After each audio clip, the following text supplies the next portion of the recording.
नमस्कार विद्यार्थी मित्रांनो, आपल्या सर्वांचे सिकर एमपीसी या यूट्यूब चॅनलमध्ये स्वागत आहे. तलाठी भरतीसाठी, वन विभागासाठी किंवा आरोग्य विभागासाठी जेवढ्या काही भरती चालू आहेत या सर्वांचं डॉक्युमेंट व्हेरिफिकेशन जे आहे तर ते होणारच आहे. आता तलाठी भरतीचं जे काही डॉक्युमेंट व्हेरिफिकेशन असेल ते लवकरच होईल, म्हणजे लवकर तरी पण नोव्हेंबर किंवा डिसेंबर मध्ये जे आहे तर यांचं डॉक्युमेंट व्हेरिफिकेशन होणार आहे.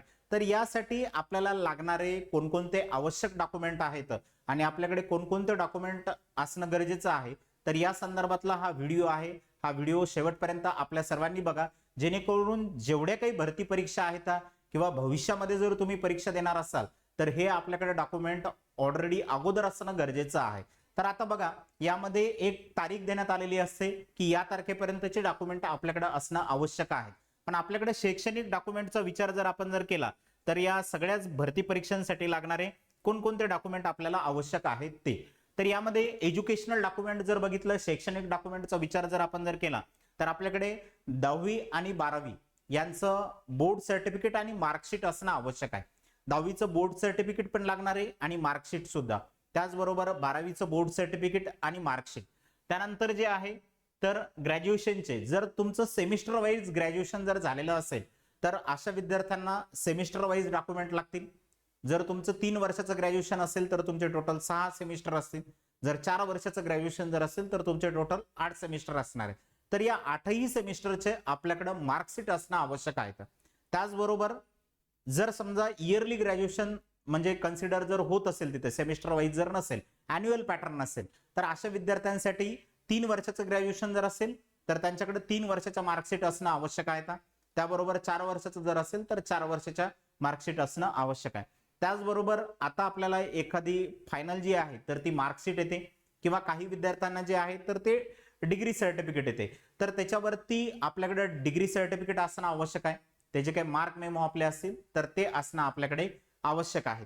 त्याचबरोबर अजून जर समजा एखादा गॅप असेल किंवा काही आपला असेल तर आपल्याकडे गॅपचं सर्टिफिकेट असणं सुद्धा आवश्यक आहे, की आपला गॅप का होता त्या ठिकाणी, त्या संदर्भात तिथे नोंद असते, तर ते गॅप सर्टिफिकेट सुद्धा आपल्याकडे असणं आवश्यक आहे. त्यानंतर MSCITचं सर्टिफिकेट असणं आवश्यक आहे. MSCIT बरोबर जर समजा तुम्ही दुसरा एखादा कोर्स सायमल्टेनियसली केलेला असेल तर त्याचं सुद्धा सर्टिफिकेट आपण तिथं फिलअप जर केलेलं असेल तर ते सुद्धा आपल्याकडे असणं आवश्यक आहे. त्याचबरोबर जर समजा तुम्ही क्लर्क किंवा ऑदर पदासाठी असेल, तिथं टायपिंगची आवश्यकता आहे. ज्या ठिकाणी टायपिंगची आवश्यकता आहे त्यासाठी आपल्याला टायपिंगचं सर्टिफिकेट आपलं असणं आवश्यक आहे, त्यांनी जसं रिक्वायर म्हटलेलं असेल त्या पद्धतीने. त्याचबरोबर कास्ट सर्टिफिकेट जे आहे, तर जे लोक कास्टमध्ये येतात अशाच लोकांसाठी कास्ट सर्टिफिकेटची गरज आहे. जे लोक ओपन कॅटेगरीमध्ये येतात त्यांच्याकडे कास्ट सर्टिफिकेट नसणारच आहे ऑलवेज, कारण त्यांनी ओपन कॅटेगरीमधून अप्लाय केलेला आहे, तर त्यांना कास्ट सर्टिफिकेटची आवश्यकता नाहीये. मग जे लोक कॅटेगरीमध्ये येतात त्यांच्याकडे कास्ट सर्टिफिकेट असणं आवश्यक आहे. त्यानंतर कास्ट व्हॅलिडिटी, आता बरेच विद्यार्थ्यांची कास्टची व्हॅलिडिटी झालेली नसते, तर अशा विद्यार्थ्यांनी कास्ट व्हॅलिडिटी झालेली नाहीये असं क्लिअरली ज्यावेळेस आपण फॉर्म भरतो त्यावेळेस तिथं नोंद केलेलं असेल. ज्या विद्यार्थ्यांची कास्टची व्हॅलिडिटी झालेली असेल तिथं त्यांनी तशी नोंद केलेली असेल, कास्ट व्हॅलिडिटी झालेली. मग आता ज्यांची कास्ट व्हॅलिडिटी झालेली असेल त्यांच्याकडे कास्ट व्हॅलिडिटी सर्टिफिकेट असणार आहे. आता ज्या विद्यार्थ्यांची कास्ट व्हॅलिडिटी झालेली नसेल मग अशा विद्यार्थ्यांना रिजेक्ट करण्यात येईल का? नाही मित्रांनो, तुम्हाला रिजेक्ट वगैरे करण्यात येणार नाही. तुमची कास्ट व्हॅलिडिटी जी आहे तर तुम्ही केलेलं नसेल तर तुमच्याकडून एक फॉर्म फिलअप करून घेण्यात येतो की तुमची कास्ट व्हॅलिडिटी झालेली नाही, त्यांच्या थ्रू जे आहे तर ती कास्ट व्हॅलिडिटी तिथं करून घेण्यात येते. ओके, जेव्हा तुम्ही डॉक्युमेंट व्हेरिफिकेशनला जासाल त्यावेळेस ही प्रोसिजर आहे सगळी काही. त्यानंतर आपल्याकडे नॉन क्रिमिलियर सर्टिफिकेट असणं हे एक आवश्यक आहे. जर तुम्ही कास्टमध्ये जर येत असाल तर, आणि जर कॅटेगरीमध्ये जर येत नसाल तर तुम्हाला या 3 डॉक्युमेंटची गरज त्या ठिकाणी नाहीये. अजून आपल्याला कोणकोणते डॉक्युमेंट या ठिकाणी लागणार आहे तर हे झालेत एवढे शैक्षणिक डॉक्युमेंट. आता बरेच विद्यार्थ्यांचं म्हणणं काय असते की ज्यावेळेस त्यांनी वेगवेगळ्या कमेंट्स मध्ये विचारलं किंवा कॉलवरती विचारण्यात आलेलं असेल, आता यांच्यापैकी तुमचं एखादं डॉक्युमेंट हरवलेलं असेल किंवा तुमच्याकडे झेरॉक्स असेल तर मित्रांनो, तुम्ही जर डिजी लॉकर मध्ये तुमचे डॉक्युमेंट ठेवलेले असतील तर तुम्ही ते डिजी लॉकर मधले सुद्धा डॉक्युमेंट त्यांना दाखवू शकता, ते व्हॅलिड आहेत, तसं ते तुमच्याकडून नोंद करून घेतात. आता दुसरं एक महत्वाचं, जर समजा तुमचं कुठलं डॉक्युमेंट हरवलेलं असेल किंवा ते सापडत नसेल तर ते लवकरात लवकर आपण जे आहे तर ते डॉक्युमेंट काढून घ्यावे, जेणेकरून आपल्याला डॉक्युमेंट व्हेरिफिकेशनच्या वेळेस ते लागतात. तुम्ही जर त्याची झेरॉक्स दाखवली आणि ओरिजिनल जर दाखवलं नाही तर ते व्हॅलिड धरत नाही, तर ते तुम्हाला काही जो आहे तर टाइम देतात, त्या टाइमच्या आत तुम्हाला ते डॉक्युमेंट जे आहे तर त्या ठिकाणी सबमिट करावे लागते. जर समजा तुम्ही ते डॉक्युमेंट सबमिट जर केलेलं नाही तर तुम्हाला त्या ठिकाणी ते रिजेक्ट करतात. जरी तुमच्याकडं ते डॉक्युमेंट हरपलेलं असेल किंवा काही गहाळ झालेला असेल तुमच्याकडून चुकून, किंवा एखाद्या वेळेस कॉलेजमधून जे आहेत तर ते डॉक्युमेंट मिळत नाहीत काही कारणास्तव, फीस वगैरे रिमेनिंग असेल किंवा काही समथिंग काही प्रॉब्लेम जर असेल, तर अशा केसमध्ये जे आहेत तर तुमच्याकडे जे डॉक्युमेंट रेडी नसतील ते डॉक्युमेंट सगळे काही इथं रेडी करून ठेवा, जेणेकरून आपल्याला हे डॉक्युमेंट लागणार आहे. आता दुसरा एक मुद्दा बघा की इथं अदर डॉक्युमेंट कोणकोणते लागणार आहे. आता तुम्ही महाराष्ट्रामधून अप्लाय केलं तर महाराष्ट्राचा रहिवासी आहे असं आपल्याला यासाठी एक डोमेसाईल सर्टिफिकेट देणं आवश्यक असते. तर आपल्याकडे डोमेसाईल सर्टिफिकेट असणं आवश्यक आहे. आता बऱ्याच विद्यार्थ्यांचं म्हणणं आहे की आम्ही डोमेसाईल सर्टिफिकेट आता काढलेलं आहे किंवा आमच्याकडे जुनं डोमेसाईल सर्टिफिकेट आहे, तर ते चालेल का? मित्रांनो, तुम्ही एकदा डोमेसाईल सर्टिफिकेट काढलं की ते व्हॅलिड कंटिन्युअसली असते, ते कधीही त्याची एक्सपायरी वगैरे नसते. ओके, की तुम्ही एकदा जर महाराष्ट्राचं रहिवासी काढलं म्हणजे तुम्ही महाराष्ट्राचे रहिवासी आहात, तेव्हापासून तुमच्याकडे जे आहे तर ते सर्टिफिकेट आहे, किंवा तुम्ही मागील 15 वर्षापासून किंवा 20 वर्षापासून महाराष्ट्रामध्ये राहता, याचा आपण शाळेचा दाखला असेल, आपल्या ग्रामपंचायतमध्ये जर तुम्ही जर असाल तर ग्रामपंचायत ग्रामसेवकाचा असेल किंवा सरपंचाचा असेल, आपण त्या ठिकाणचं रहिवासी प्रमाणपत्र घेऊन हे डोमेसाईल सर्टिफिकेटसाठी तिथं सबमिट करत असतो. म्हणजे आपण तेव्हापासून त्या गावामध्ये, त्या शहरामध्ये, त्या जिल्ह्यामध्ये राहतो, म्हणजे तेव्हापासून ते व्हॅलिड आहेत. ओके, असं नाही की तुम्ही त्याला रिन्यू करून घेतलं किंवा नवीन काढलेलं असेल तरी पण त्या ठिकाणी ते डॉक्युमेंट व्हॅलिड असणार आहे, किंवा जुनं तुमच्याकडे असेल तरी सुद्धा ते व्हॅलिड असणार आहे. त्याच्यानंतर एज सर्टिफिकेट असते, म्हणजे डोमेसाईल किंवा एज सर्टिफिकेट एकच असते. आता एज सर्टिफिकेट आपल्याकडे असणं आवश्यक आहे. आता एज सर्टिफिकेट जर नसेल तर त्याच्यासाठी काय असते आपल्याकडं? लिव्हिंग सर्टिफिकेट किंवा त्याला कोणी टीसी म्हणते. ओके, तर टीसीचा एक पुरावा असतो आपल्याकडे, किंवा दुसरे जे आहे तर आपल्या याच्यावरती डेटचा जो पुरावा असतो 10वीच्या किंवा 12वीच्या बोर्ड सर्टिफिकेट वरती, तर तो एक कन्सिडर होतो. मग या एज सर्टिफिकेट साठी सुद्धा आपल्याला जे आहे एज आणि डोमेसाईल सर्टिफिकेट दोन्ही एकत्र देण्यात येतात.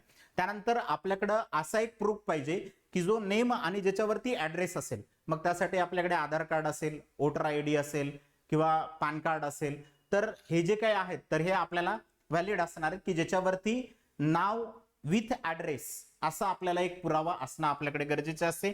तर यामध्ये मग कोणकोणते सर्टिफिकेट असतात, तर आधार कार्ड चालणार आहे, पॅन कार्ड चालणार आहे, वोटर आयडी त्या ठिकाणी तो चालणार आहे, की दोन्ही त्याच्यावरती असते. त्याच्यानंतर अजून आपल्याला जो IBPS चा किंवा TCS ने आपल्याकडून फॉर्म भरून घेतलेला आहे मित्रांनो, तो फॉर्म असणं आपल्याकडे आवश्यक आहे. तो फॉर्म आपल्याकडे ज्यावेळेस आपण फॉर्म फिलअप केलेला होता त्या फॉर्म अनुसारच आपले जे काही बाकीचे डॉक्युमेंट व्हेरिफिकेशन आहे तर ते चेक होते. आता फर्स्टली सगळी जी काही प्रोसिजर आहे ते मी तुम्हाला एकदा सांगतो की आता DMER चा डॉक्युमेंट व्हेरिफिकेशनचं चालू आहे, त्यामध्ये बऱ्याच विद्यार्थ्यांना प्रॉब्लेम येत आहे. आता यामध्ये कशी प्रोसिजर झालेली आहे, तर फर्स्टली तुम्हाला एंट्री दिली, एंट्री दिल्याच्या नंतर तुमचं बायोमॅट्रिक घेतलं, जे तुमचा ऍप्लिकेशन फॉर्म होता पहिल्यांदा तो ऍप्लिकेशन फॉर्म मागितला. आता ऍप्लिकेशन फॉर्म कशासाठी लागतो, तर त्यावरती आपला लॉग इन आयडी असतो किंवा रोल नंबर असतो आणि पासवर्ड असतो, ते टाकूनच जे आहे तर ते आपलं बायोमॅट्रिक करतात. आपलं बायोमॅट्रिक झाल्याच्या नंतर आपल्याला पुढील प्रोसिजरसाठी ते बोलवतात, म्हणजे की समोर जावं लागते समोरच्या डेस्कवरती. मग तिथे आपले ओरिजिनल डॉक्युमेंट असतील, त्याचबरोबर आपल्या झेरॉक्स असतील, हे तिथं क्रॉस व्हेरीफाय करून बघण्यात येते की हे बरोबर आहे किंवा चुकीचं आहे ते. ओके, की ज्याच्यामध्ये आता बऱ्याच जणांच्या नावामध्ये मिस्टेक असते बघा, की नावामध्ये काय काय मिस्टेक असतात साधारणतः, की काही जणांचं आता फॉर एक्झाम्पल जर द्यायचं जर झालं इथे, तर अजून कोणकोणते एकदा डॉक्युमेंट लागतात ते मी सांगतो आणि नंतर मग आता जे काही बाकीच्या मिस्टेक वगैरे आहेत तर त्या संदर्भात इथं बघूया आपण. आता बघा की यामध्ये अजून कोणकोणते डॉक्युमेंट आपल्याकडे असणं आवश्यक आहे. अर्जातील नावाचा पुरावा, म्हणजे जो काही आपण अर्ज केलेला आहे त्याचा नावातील पुरावा आपल्याकडे असणं आवश्यक आहे. मग हा SSC अथवा शैक्षणिक जी काही पात्रता आहे आपली त्यानुसार. त्यानंतर वयाचा एक पुरावा आपल्याकडे, शैक्षणिक जी काही पात्रता आहे तिचा एक पुरावा, सामाजिक दृष्ट्या मागासवर्ग म्हणजे जसं की मी सांगितलं कास्ट सर्टिफिकेट असेल, कास्ट व्हॅलिडिटी असेल, ते आपल्याकडे असणं आवश्यक आहे. त्यानंतर नॉन क्रिमिलियर असणं आपल्याकडे आवश्यक आहे. त्यानंतर अर्ज सादर करण्याच्या अंतिम दिनांकापर्यंत वैध असणारे नॉन क्रिमिलियर प्रमाणपत्र आपल्याकडे असणं आवश्यक आहे मित्रांनो. आता ज्यांची व्हॅलिडिटी संपलेली आहे त्यांनी ते रिन्यू करून घ्या, त्याबद्दल काही प्रॉब्लेम आपल्याला येणार नाही. त्यानंतर आता जे दिव्यांगामधून या ठिकाणी याचा लाभ घेऊ इच्छितात रिझर्वेशनचा, तर त्यांच्याकडे दिव्यांग सर्टिफिकेट असणं आवश्यक आहे. ओके, काही विद्यार्थी आता ज्यावेळेस फॉर्म भरत होते तुम्ही त्यावेळेसच त्याच ठिकाणी आपल्याला लागणार होतं, तर ते दिव्यांगाचं सर्टिफिकेट आपल्याकडे असणं आवश्यक आहे. त्यानंतर माजी सैनिक, जर तुम्ही माजी सैनिक असाल तर तुमच्याकडे त्याचं सर्टिफिकेट असणं सुद्धा आवश्यक आहे. त्यानंतर आता खेळाडू म्हणून जर समजा तुम्ही तिथं फॉर्म जर भरले असेल तर आता ते खेळाडूचं सर्टिफिकेट आपल्याला लागणार आहे ज्यावेळेस आपण डॉक्युमेंट व्हेरिफिकेशनला जाणार आहे त्यावेळेस. त्याचबरोबर तुम्ही अनाथ म्हणून जर घेत असाल इथं तर अनाथाचं सर्टिफिकेट आपल्याकडे असणं आवश्यक आहे. त्यानंतर प्रकल्पग्रस्त असेल, भूकंपग्रस्त असेल किंवा अंशकालीन पदवीधर कर्मचारी असेल, याच्यापैकी जर तुम्ही जर येत असाल तर हे सगळे यापैकी तुमच्याकडे ज्यामधून तुम्ही लाभ घेऊ इच्छिता त्या लाभ घेण्यासाठी आपल्याकडे सर्टिफिकेट असणं आवश्यक आहे. त्याचबरोबर एसएससीच्या नावात बदल झाल्याचा पुरावा. आता म्हणजे एसएससीच्या नावात बदल झाल्याचा पुरावा म्हणजे काय असते माहिती का, की काही विद्यार्थ्यांचं काय झालेलं असतं की 10वीच्या याच्यावरती वेगळं नाव असते, 12वीच्या याच्यावरती वेगळं नाव असते. ओके, मग आता जर सांगायचं जर झालं यांच्या नावामध्ये बदल होतो म्हणजे नेमकं कसं होतो तर ते बघा. आता माझं सरनेम आहे सावंत. आता आमच्या याच्यामध्ये काही लोकांच्या याच्यावरती SAWANT आहे, SAWANT.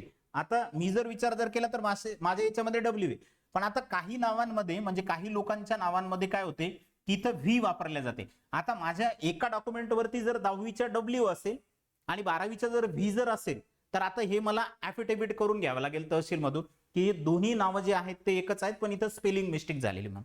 ओके, म्हणजे ह्या बारीक सारीक गोष्टी पण आपल्याला लक्षात घ्याव्या लागतात की आता होते काय, एखाद्या वेळेस आपण अर्ज भरता वेळेस आपल्याला 10वीत किंवा 12वीत या गोष्टी माहित नसतात. मग आपल्या मित्रांनी व्ही टाकलं किंवा आपल्या क्लासमधल्याने व्ही टाकलं मग आपण पण तिथं व्ही टाकणार असं होते. आता बऱ्याच जणांचं काय आहे, जसं दुसरं जर नाव जर सांगायचं झालं तर जाधव एक नाव असते बघा. ओके, आता काही लोकांच्या नावामध्ये व्ही वापरतात आणि काही लोकांच्या नावामध्ये ज्यावेळेस इथं जाधव नाव असते त्यावेळेस इथं ओ लावतात. आता हे पण इथं लक्षात घेतलं पाहिजे आपण की आपल्या अगोदरच्या डॉक्युमेंट वरती काय आहे आणि नंतरच्या डॉक्युमेंट वरती काय आहे. त्याच्यामुळे सगळे डॉक्युमेंट वरती आपल्या स्पेलिंग वगैरे व्यवस्थित आहेत किंवा नाही तर हे चेक करणं तिथं आवश्यक आहे मित्रांनो. ह्या जर चुका जर असतील एवढ्या छोट्या छोट्या तर त्या आपल्याला करेक्ट करून घ्याव्या लागतील आणि यासाठी तहसीलमध्ये जाऊन ॲफिडेव्हिट करून घ्या. तहसीलदाराकडून ते सर्टिफिकेट आपल्याला देण्यात येत असते की दोन्ही व्यक्ती एकच आहेत. ॲफिडेव्हिट झाल्याच्या नंतर त्यांचा स्टॅम्प आणि सही आपल्याला जो आहे तर तिथं देण्यात येते. तर यासाठी तहसीलमध्ये जाऊन ती प्रोसिजर करावी लागते. आता जर समजा अराखीव महिला असतील, मागासवर्गीय महिला असतील, आता महिलांच्या बाबतीत जर सांगायचं जर झालं तर लग्नाच्या अगोदरचं जे सरनेम असते ते वेगळं किंवा लग्नाच्या अगोदरचं जे नाव आहे ते वडील आणि वडिलांकडील सरनेम जे आहे जनरली त्यांना असते. नंतर मग लग्न झाल्याच्या नंतर जे आहे तर जे मिस्टर असतात त्यांच्याकडील मिस्टरांचं नाव असेल किंवा सरनेम असेल तर हे तिथं ऍड होते किंवा लागू होते त्यांना. तर अशा केसमध्ये आपल्याकडे मॅरिड सर्टिफिकेट असणं आवश्यक आहे की जे तुम्ही फॉर्म भरता वेळेस जे आहे तिथं मॅरिड जर टाकलेलं असेल, ज्या विद्यार्थ्यांनी तिथं मॅरिड टाकलेलं आहे तो मेल असो किंवा फिमेल जेंडर असो तर ऍप्लिकंट असो तर या दोघांनाही जे आहे तर मॅरिड सर्टिफिकेट असणं त्यांच्याकडे आवश्यक आहे. मॅरिड सर्टिफिकेट यासाठी की तुम्हाला स्मॉल फॅमिलीचं जे आहे तर एक सर्टिफिकेट त्या ठिकाणी तिथं द्यावे लागते की स्मॉल फॅमिली, फक्त हे मॅरिडसाठीच व्हॅलिड आहे. जे अनमॅरिड आहे त्यांना या सर्टिफिकेटची जी आहे तर ती गरज नाही. आता महिलांच्या नावामध्ये जर बदल जर झालेला असेल तर ते आपण बदल केलेला आहे त्यासाठी मॅरिड सर्टिफिकेट हे आपल्याकडे असणं आवश्यक आहे.